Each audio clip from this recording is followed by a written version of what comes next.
ordered by the Supreme Court. Both parties to the suit were actually asked to come. They were taken to those places. Others, even from ODM, had their notes and they wrote, and they all signed onto that report, upon which I'm told it is what informed part of the decision of the Supreme Court. But I totally agree with this proposal that we indeed need to make it law that servers be opened immediately after an election, so that we conclude these elections conclusively. We do not need to repeat ourselves constantly that after every election we are putting out some IBC people out of work. We are victimizing and vilifying Kenyans. We are, in the lead up to the elections, we're intimidating them. We are kidnapping them. We are murdering them, and those are some of the things we need to look into. But the final thing I wanted to ask: election cannot be the work of only political parties and politicians. I think all these Kenyans here, including the media, those who work in other sectors, are interested in the outcome of these elections. In fact, the politicians are a very insignificant part of the entire electoral process.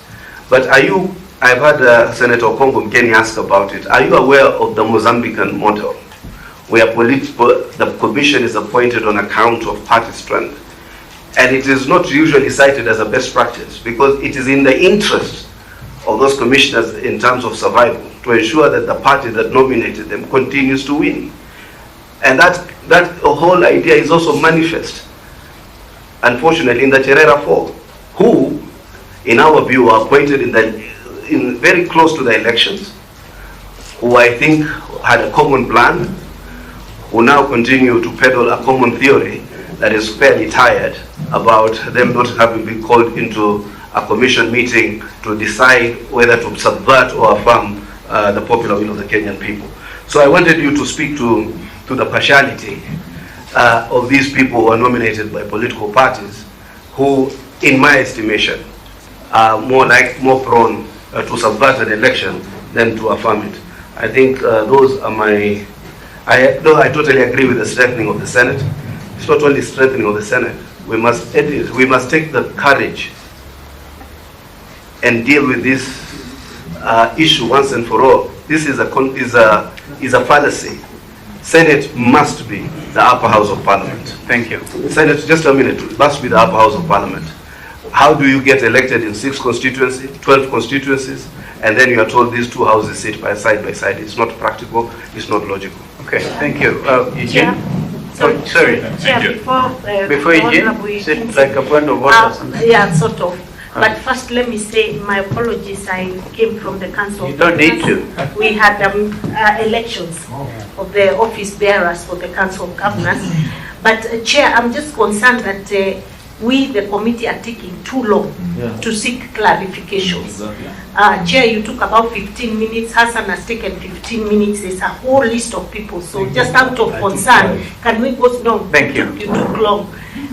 Could we at least take 2-3 minutes? A point is taken. Cecily, we hear you. Please, Eugene. Thank you very much, Honorable Chair. The gentleman before us happens to be my namesake. The only thing I blame him for is I think he made the name Amos more popular than Eugene, but his name is actually Amos Eugene. And one thing apart from sharing a name with him is to share love for Shakespeare. This gentleman with my late brother, true Shakespearean. And your presentation really touches one of Shakespeare's famous lines, to be or not to be, in Hamlet. Indeed, there's a tide in the affairs of men. This is a tide. You don't catch it at its height. Yeah. This country could go hayway. Anyway, continue. Just yes. So the elephant in the room, and I'm very happy that you've touched on the critical issues. We have about 5 issues. We have 25 days to go. And you are not just speaking to us, you are making recommendations in terms of way forward, and I'm hoping our Secretariat is capturing this. and on each issue you have left us with a clear recommendation.